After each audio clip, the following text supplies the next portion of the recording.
கோவை மாநகர் 52வது வார்டு பீளமேடு பாலன் நகர் அமரர் கே பாலதண்டாயுதம் நட்பணி மன்றம் சார்பில் நடைபெற்ற 75வது சுதந்திர தின விழா நிகழ்ச்சியில் கோவை மாநகர் கிழக்கு மாவட்ட திமுக பொறுப்பாளரும் முன்னாள் சட்டமன்ற உறுப்பினருமான நா. கார்த்திக் அவர்கள் கலந்து கொண்டு தேசிய கொடியை ஏற்றி வைத்து சிறப்புரையாற்றினார்.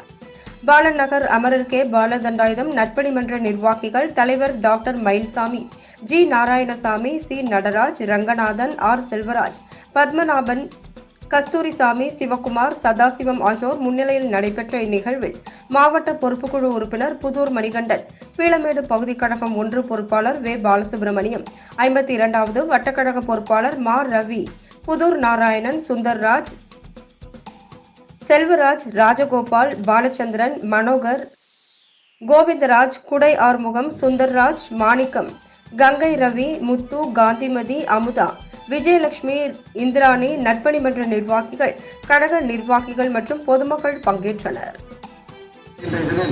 நம்முடைய தேசத்தினுடைய தலைவர்கள் ஆங்கிலேயரிடமிருந்து பல்வேறு அரசியல் போராட்டங்களை நடத்தி இந்த மிகச்சிறந்த மக்களுக்கான விடுதலையை பெற்றுக் கொடுத்திருக்கின்றார்கள்.